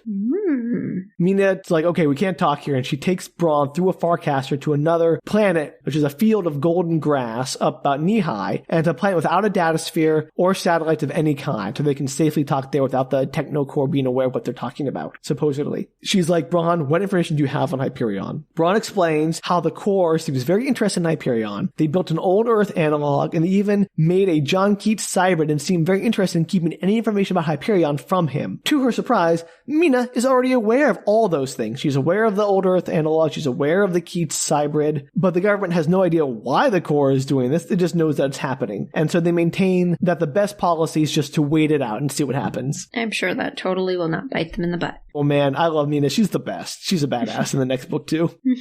Mina has no clue why the Core is so freaked out about Hyperion. The AIs had almost fully seceded again. Basically, like right now they're still having some relationship with the humans, but they'd almost completely cut off ties, like entirely, twice. Once when Sadkeem Billy set out on his colony to make a new colony on Hyperion, and again recently when they established the fat line there. But Mina states that it appears that for whatever reason, they need us almost as much as we need them. Maybe. Weird. The AIs are adamant that Hyperion not be made part of the web, and Brawne thinks that's why they killed her father, because he had been pushing hard to include Hyperion in the Protectorate. Who killed her father? The TechnoCore. Okay. The AIs. There's a lot of competing interests, a lot of political factions here, but primarily the three factions of interest are the Hegemony, but the Senate, I guess there are more, there are four. Maybe more. The important ones are the Shrike Church is one big political faction, the TechnoCore, the Hegemony, and the Ousters, but they're not really a part of the political intrigue here. But those are the big factions to keep aware of. Okay, got it. I don't got it. You don't got it. You remember all that stuff. I may or may not remember that later. Mina doesn't really know what the AIs are up to, but she has a speculation. She thinks that the Core is embarking on a massive project that would allow them to predict everything. And this time it's Mina who's surprised to learn that Brawne already knows about the Ultimate Intelligence Project. Yeah, there are apparently no secrets, just fake secrets. Well, while Mina can't say how Hyperion factors into this, they do know that the anomalies of the time tombs are being propelled backwards in time from some distant future, and that they are full or will be full when they open in the very near future. So there's something in the time tombs that was transported backwards in time, and the anti-entropic fields are like an echo of whatever force propelled them backwards through time. So the time tubes, are they being the time tubes going backwards in time, or something in the time tubes that went back? So the time tubes are going backwards in time, but they contain something. They're empty now because we haven't reached the point in the future where they open and whatever is in them is... I hate time travel. No, Dana, it makes perfect sense. Let me explain. Let me draw you a picture. The time tombs are sent backwards in time from some distant future. And at some point in the past, in the future's past, they were set to open. Clear? Yes. We are traveling into the time tomb's future, but we already have the time tombs in their past because their past is our future. I got it. At some point, we'll have a coincidence where the future's past, where the time tombs open, will be the past future where the time tombs open. Yeah, you got that? It's like that one Star Trek movie. First Contact? Yeah, there's several that have time travel. That's true. The whale one. The Journey Home? I was thinking of the more recent one. Doesn't the more recent one also have some time travel? I haven't watched the most recent one. There's the one with Spock time traveling, yes. Yeah, that one. But basically, at some point in the future, the time tube's open and their contents are, whatever their contents are released or taken out. And that's why they're empty now, because in the future, their contents are removed. How do they know that? There is some technobabble about like echoes or some kind of readings they take off the anti-entropic fields indicate that. But what it is, they don't know what the contents are. They just know they are full at some point, but they're empty now and they're echoes of their contents still traveling backwards in time. Okay, sure. Why not? Again, it doesn't matter how. Matters to me, Sam. The important thing is that Mina and the government think that the core has been unable to account for this variable. And what will come out of them is a mystery to both the TechnoCore and humanity. So this is like some big mystery, and the core is like, we can't predict this. This is something we don't understand. And so they're afraid of it. Mm-hmm. Is that why they're trying to predict the future? Well, I think that's just what they do. Mm-hmm. So Brawne tells Mina about Johnny's plan to invest his consciousness in his cybrid and go to Hyperion and become human. But Mina informs her that they will not allow the Sequoia Sempervirens to leave hegemony space. There will be no pilgrimages without Senate approval, and there is likely to be a war with the ousters, so no more civilian travel to Hyperion. So all these plans that the church had about sending 1,000 pilgrims, not going to happen. There's an ouster war brewing, so we can't do that. That's all scrapped. Why didn't they already know this? I don't think that the Senate has released information yet. Okay. I don't know why. This is all we know. And Mina sees this whole conflict as forcing the issue. Either they'll have to protect Hyperion by making it a part of the web, or the ousters will take it and they despise AIs and they'll control it. So either way, there's going to be some kind of conflict with what the AIs want, which is Hyperion sort of left alone. Well, they should pick a side, I guess. Exactly right. So Brawne asks who manipulated the ousters into attacking, but Mina only says, it's time to go back. You have to tell me what you know about Hyperion. Okay, I'm not going to tell you all my secrets. Jeez. Yeah, pretty much. And Brawne replies, I don't know who you want this stuff to go to, but I know I'm the messenger, not a confidant. Messenger to who? She doesn't know. That's why she doesn't know who wants this stuff to go to, but I know I'm a messenger of some kind. Because she knows that Mina's... So Brawne figures that Mina's telling her this stuff not just to like share for funsies, but that she wants the information to get out in some way to somebody. It wasn't just girl chat? Exactly, Danielle. It's not just girl talk about Johnny and how pretty he is. I mean, he's so pretty. He's so dreamy. He is literally dreamy. He's dreaming of Keats. I'm sure Keats was very attractive. I mean, I don't know. I'm not sure of that. Keats, let's look. Yeah, Google Keats now. Great. I am. Oh, a lot of birds. There aren't any photographs of Keats because, again, late 18th... there's lots of drawings, though. Are there? I mean, some of these are attractive. Some of these are questionable. I mean, again, how do we know how accurate any of these are? Maybe they're apocryphal. Yeah, they all look like completely different humans, so that's what I'm getting at. There's also a lot of chicken drawings. Was he well known for chicken drawing? Is it a type of chicken? Danielle, no. Let's get back on task here. We don't have all night to talk about Keats and chicken. You can research Keats and chicken on your own time. We don't have an hour. I don't know why. It's just, no, I'm not kidding. So on the Google results, it says John Keats biography, guinea fowl drawing. He was an artist. Maybe he drew a guinea fowl, and that was one of his famous drawings. That's what I wanted to know. I was curious if maybe that was just something he was known for. Man, I'm going to have to do some Keats research. Please do, and then you can tell me that next time, and we can have a shared Keats experience. Next time on Book Retorts. Keats talk. We should have a little mini episode where we talk about Keats' biography. Yeah, we can call in. We have do you have a question about Keats? Danielle will answer them. We're like card talk for Keats. They're called that because guinea fowl Keats. It's a thing. Danielle, focus. It's deeply concerning that if you type in Keats, guinea fowls come up before actual Keats. I don't think it is. All right. I'm not that concerned, Danielle. I'm obviously not that concerned. Sorry, continue on. So later, after Brawne has left Mina, Johnny convinces Brawne that they can uncover the core's plan by doing a cyber-heist into the data, into the TechnoCore. Cyber-heist! I'm so excited for this. I have no idea. It's going to be great. They go to BB, and Johnny explains that he'll need a few nanoseconds to shift his consciousness from the TechnoCore into a cybrid. But, quote-unquote, during that time, my section of the core perimeter defenses will drop. Security phases will fill the gap before too many more nanoseconds pass, but during that time, entering the core will be possible. There will be a breach in security. Wouldn't they have to know that he was doing that? What do you mean? Doesn't mean they can stop him. No, I just meant, like... Is he afraid that there's going to be a potential breach in security when he switches his consciousness over? No, he's counting on it. He's saying when he switches his consciousness over, he's going to, when his AI essentially dies, so he can become fully, like AI in the TechnoCore dies and becomes, right. It's going to leave a hole, a gap in the defenses there that will quickly be filled, but before they are, there's an opportunity where they can slip in. Got it. So BB is all about this highly illegal plan. He's like, I am in, because no human has ever been inside the TechnoCore, or at least lived to make it out again. Do you, like, physically physically go into it? No, this is all very cyberpunk, Danielle. Okay. I was like, that's weird. I'm going to go into it very much so. So they all jack into the datumplane and start the cyberpunk assault in the core. And I'm going to read for you this paragraph that is Brawne's experience of the datumplane. Bring it. Quote, "You've read all the cyberpuke stuff. You know all about the terrible beauty of datumplane, the three-dimensional highways with their landscapes of black ice and neon perimeters and day-glow strange loops and shimmering skyscrapers of data blocks under hovering clouds of AI presence. I saw all of it riding piggyback on BB's carrier wave. I could hear the black threats of the hulking security phages. I could smell death on the breath of the counter-thrust tapeworm viruses even through the ice screens. I could feel the weight of the AI's wrath above us. We were insects under elephants' feet, and we hadn't even done anything yet except travel approved data ways." So there you go. That's the datum plane. Oh, good. I was so curious what the data plane was like. No, not data plane, datum plane with an M. That's what I said, didn't I? No, you said data plane, I thought. Oh, well, the datum plane was like... The datum plane. Because it's not datum, it's D-A-T-U-M. I don't know. It's the datum plane, Danielle. It's cool. It's cyberpunk is all get out. It's a datum plane. That is very cyberpunky. It's great. Obviously there are allusions to Gibson and Neuromancer, but yeah, it's great. Yeah, I was like, reminds me of Neuromancer.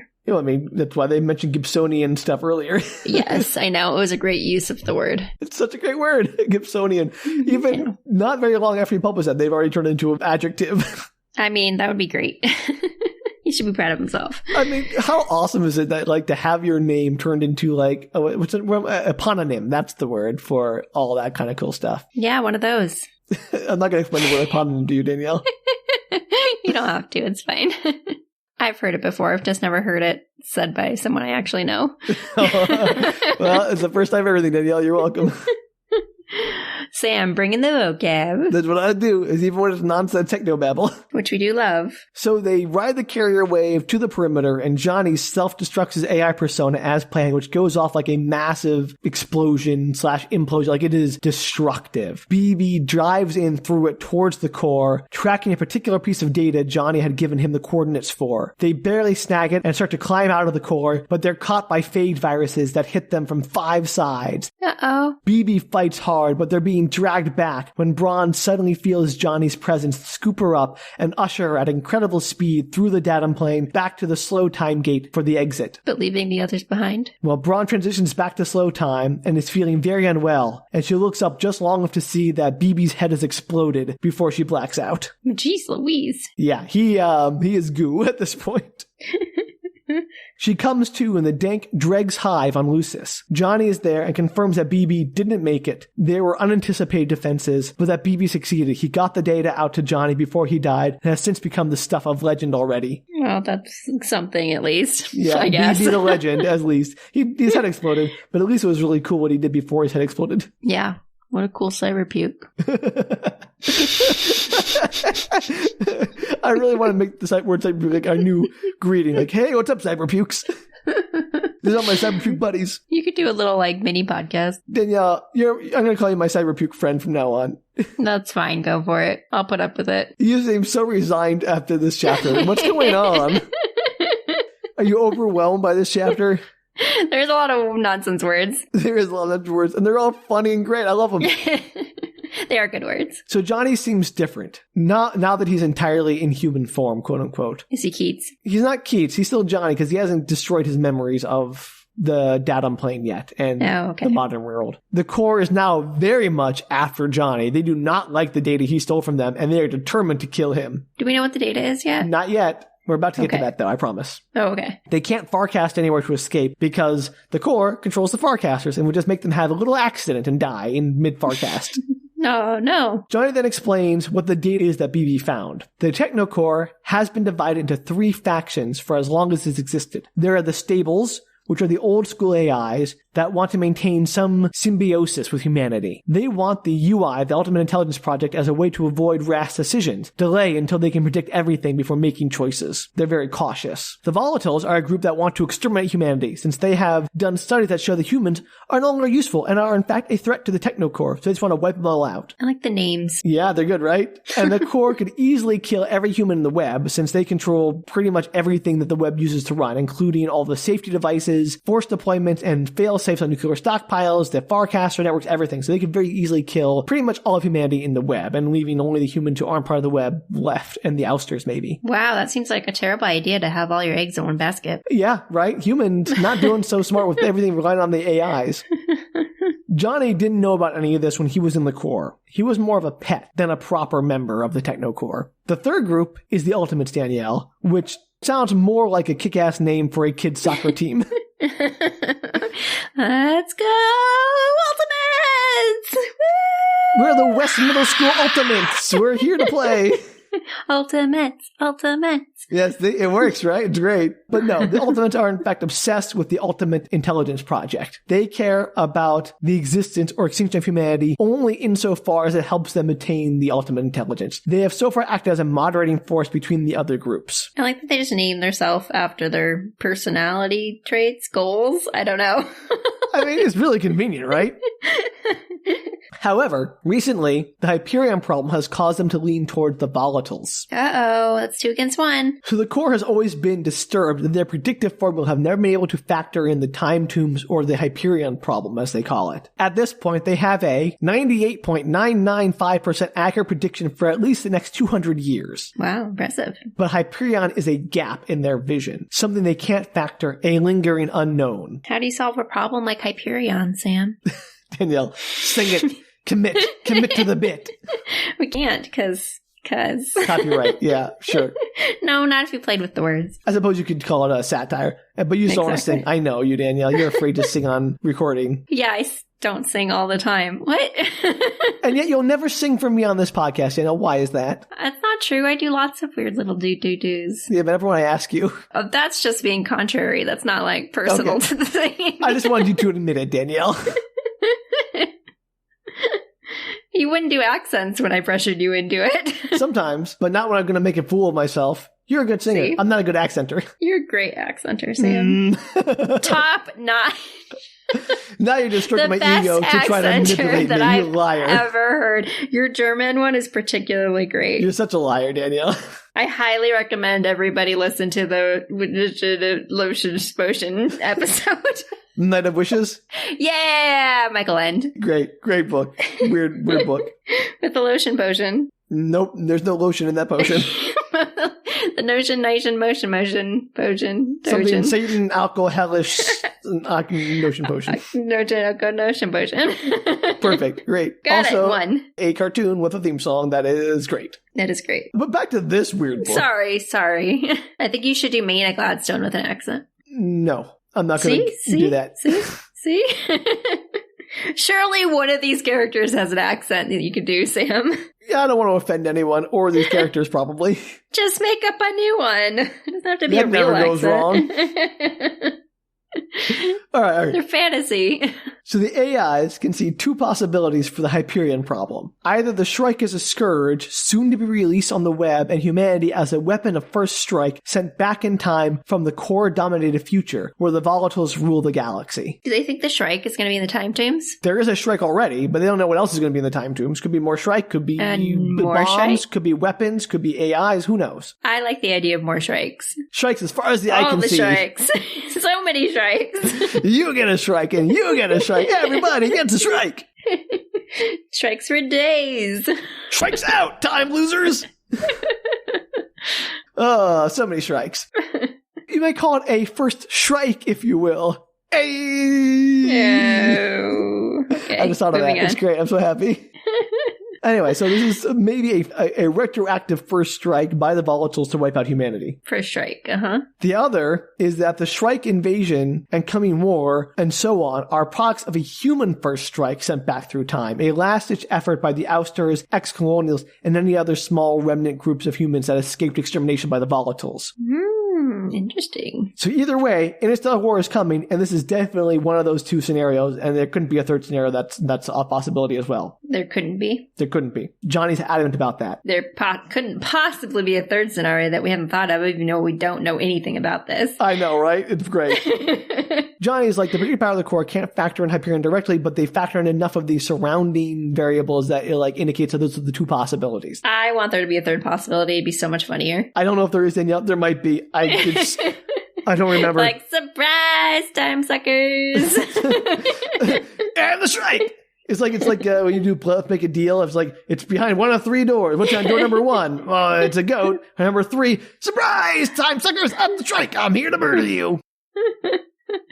Nobody's surprised, though. Nobody expects the Strike Inquisition, Danielle. Nobody's. So the data BB stole shows that Johnny is somehow a part of this Hyperion unknown, this unknown factor. Man, we really need to brush up on our Keats. Right? So they so the AI, the TechnoCore, took a gamble by making him. And his failure as a poet is the only thing that allowed the stables to preserve him, because like, he's too dangerous to live if he's an actual Keats analog. Mm-hmm. When he showed interest in going to Hyperion, the Volatiles had him killed with a plan to utterly destroy him and his AI if he came to the same thought again. But they failed to account for him investing all of his AI consciousness in the cybrid, and that he would go to Brawne. And somehow this two things managed to let him escape the TechnoCore. They didn't see this because Brawne is also somehow a part of the Hyperion unknown. She's also tangled up in all of this, which is why the predictive powers could not see all of this happening. Mysterious. Very mysterious. So Brawne like sits down, like rubs her head, like, I don't know what's going on here. And as she's doing that, she feels a neural shunt socket installed behind her left ear. She's never noticed it before? She's very angry, but Johnny explains that while she was out, he had a black market surgeon install both the socket and a Schron loop. And a Schron loop is a data storage device of nearly infinite capacity and incredibly expensive. That's really offensive. Yeah, she is angry about why he's like, why'd you do that to me? How dare you? And you could just ask. Maybe she would have said yes.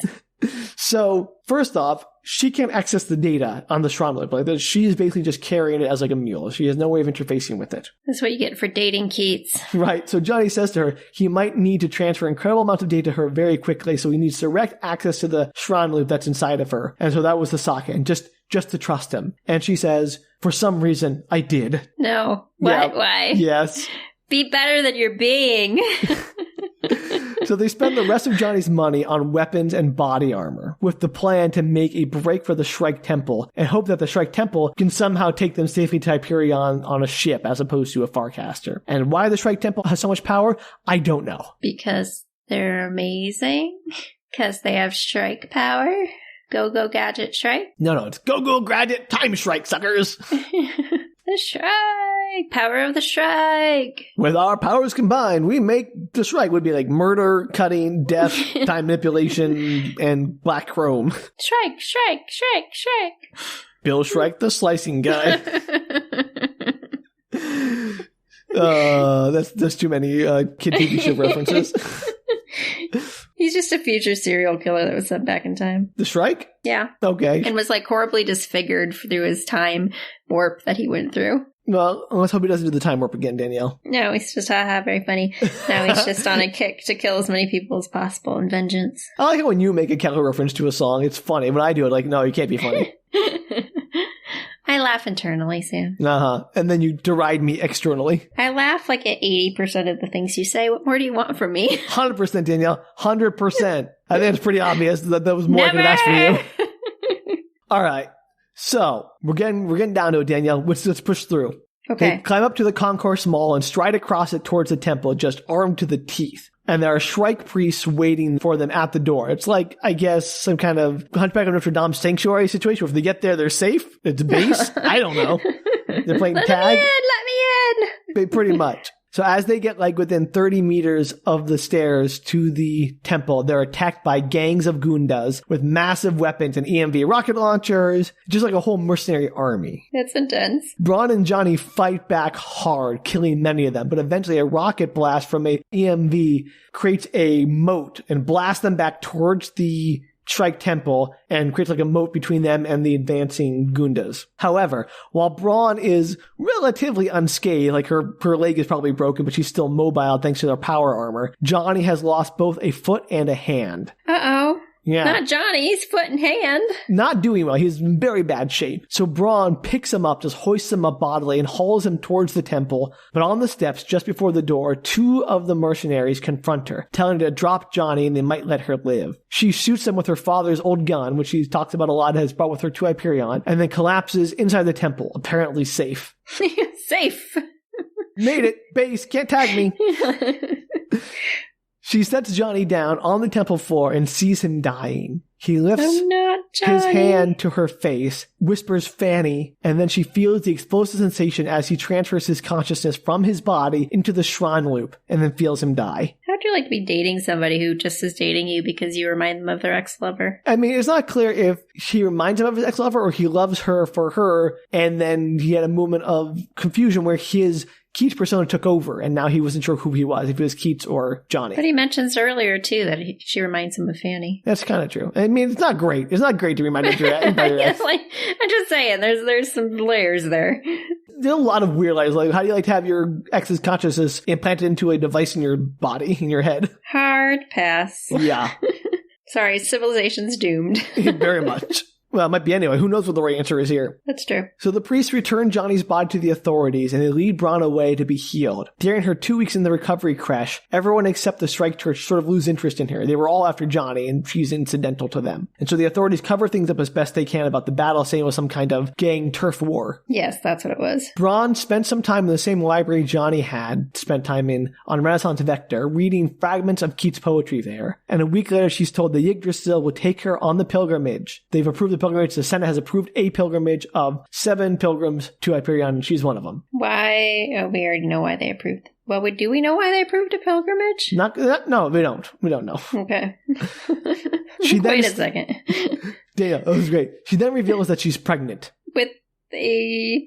Twice over, in fact, she's pregnant. Baby? Once with Johnny's child, and she thinks that Johnny knew about this. But she's also pregnant again, kind of, with Johnny's consciousness in the shrine loop inside of her. So she's getting like 2 additional lives inside of her body. Why does Johnny have semen in his body? Well, he's a genetic clone of Keats. But why? I mean, why would you? It's a human body. I get it. But why would you? That's how human bodies work, Danielle. I get that, but as the species, because they seem to have some kind of control over this consciousness inside this body, right? The analog has to be as close to the original as possible to not break the consciousness. I get that. However, why would you want them to be able to impregnate other people? I'm not sure they really even thought about that, Danielle. They just made a clone, and clones do what clones do. They're human bodies. That seems like a terrible idea. Is this really the first time this has happened? I don't know. Maybe. I feel like you could still have, like, the guy, Keats would never know that he was throwing blanks. Like, you could just, it could have been a different sort of clone. Maybe. I don't know. I don't matter for that, but clearly they overlooked that, and now we have a Keats cyber baby. I have so many questions you don't have answers to. That is you're not gonna like it. We're about to end this part. Oh, man. Brawne also remembers the priests and whatnot that were all in the church, chanting in the minutes after Johnny died, while she was sort of lying on the floor with Johnny's dead body before they led her away. They chanted, quote, "Blessed be she, blessed be the mother of our salvation, blessed be the instrument of our atonement, blessed be the bride of our creation, blessed be she." Oh my god, it's Rosemary's baby, but it's Brawne's baby. Brawne's, yeah, it's definitely Brawne's baby. It's Brawne's baby! Strike's baby. Brawne doesn't understand what any of that means, but she knows that when it comes time to face the strike, she and Johnny will do it together. And that's the end of her story. No! She has a possessed strike baby inside of her belly. Maybe, well, here's the thing, Danielle. Oh, Danielle, I don't know if this is a spoiler. I don't want to say anything. I don't know if I remember this happening or if this is something I'm making up. Is it a little baby let's just Junior say that Keats? Johnny's consciousness may not just stay in the shrine loop. No, why would she give birth to another? Maybe. I don't know if that actually happened, or I'm just thinking that'd be really weird to happen. That could happen or it might not happen. I do not remember if I'm making this up or not. So after she finishes the story, there's a long silence, and Hoyt says to her, "You also carry the cruciform." And Brawne looks at him in response. No! And I don't know if he means literally or if it's like some kind of figurative cruciform in terms of the Keats persona inside of her. Man, the religious stuff in this is wild. Oh, Danielle, you're going to love book 4 or book 3. It's going to go... So Cassad asks if she thinks Het Masteen was the Templar Johnny had been talking to, but Brawne just has no idea. I'm going to say yes. Probably. I mean, probably. Let's be honest, probably. It's a story. Yeah. So Cassad, the consul, and Brawne all decide to stay up and keep watch as the others go to sleep. The end. Yeah, that worked so well last time. Right? You want to know what the next story's called, Danielle? Sure. It's called The Consul's Tale, Remembering Siri. Remembering Siri. Siri, do you remember me? I knew you were going to make some kind of Siri joke, Danielle. Oh, well, there you have it. One of the longest stories in the book. I'm going to make a lot of Siri jokes. Yeah. One of the longest stories in the book, Danielle, and we're done with it. We made it after the most depressing one. The penultimate story. One more part of this, and we're done with Hyperion. And then we get to do it 3 more times! The consul's the last... The consul... Oh, boy. Is the last one. The last story in the book, and then there's an epilogue. We're almost done, everybody. Is the epilogue going to be its own separate thing? No, I mean, it's only it's not long enough to make its own separate thing, and I don't want to have a whole separate thing. It's like 20 minutes. Got it. So we're finishing up next time. We're finishing up here next time, Danielle. Is everybody still with us? Based on our listener numbers, no. That's not true. It's doing pretty well, considering it's been so many parts. That's fair. I am very impressed with this experiment of ours, Danielle. I'm pretty impressed. I'm impressed so many people have hung out with us. We appreciate the feedback. I know we have a couple of very enthusiastic fans about this. Hyperion is some people's favorite thing, and I really hope we're not disappointing them. I don't think we are. At least none of the feedback we've gotten has suggested. Oh my gosh. I am so excited to tell you about what the book after this one is like. There's a summary I have locked and loaded for that book that I'm going to share at the end of next part that is going to delight me to hear you. Blow my mind. It's going to do something, Can't believe we're Danielle. almost done. Nothing's happened. Danielle, I told you this whole book is basically 6 stories that are world building stories and setup. Yeah, there's literally it feels like it was supposed to go somewhere. Let me tell you, it is not. No, Danielle, this is why there are 4 freaking books. There's one whole book of setup and there's a trilogy of things that actually happen. Crazy. We have spent hundreds of pages just establishing this world and what the Shrike is. I like that an author sat down and was like, I'm going to write a book that doesn't go anywhere, and people will definitely stay with me on this. He was right, Danielle. I know, it's wild. To be fair, what are the chances? To be fair, he wrote the story we're about to read is actually a story he wrote first and published as a short story in a sci-fi magazine. And then went from there. Yeah, exactly. So he decided to expand it out with the whole pilgrimage, Canterbury Tales structure. Mm-hmm. And so this book is more like a Ray Bradbury book, like The Martian Chronicles or Dandelion Wine, where it's a collection of short stories that are kind of related to each other. Yeah, that makes sense. And then we get into an actual plot in the next one. What? A plot? Crazy. I know. We just get 6 mini plots in this one. Oh, well, I hope you're excited, Danielle, for the end. And I hope you're just really stoked to see what happens or doesn't happen in the final part. I'm so excited. I cannot wait to see what doesn't happen in this next part. I think the book ends on a cliffhanger. I could be wrong about that, but that's the most annoying way to end this book. I love it. It feels like it would. It feels like the kind of book that would end on a cliffhanger. All right. Well, if you out there have suggestions for the detective agency for Danielle and myself, you can definitely send them to us at bookretorts.com. Yes, we need a name, everybody. You can tweet or Instagram or Facebook us at Book Retorts. And if you want to send us some seed money to get our fledgling detective agency off the ground, you can do so at patreon.com/bookretorts. That was my contribution. What, that was your doodle-a-doo? It sounds like like the Zelda song. Wow. All right. Do you want a Patreon song, Sam? Well, this episode is so long, we don't have time for that.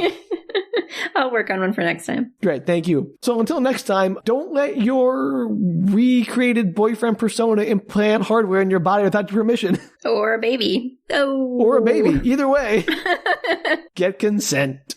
Oh, he wasn't good at that. No. Until next time, bye. Take care, everybody.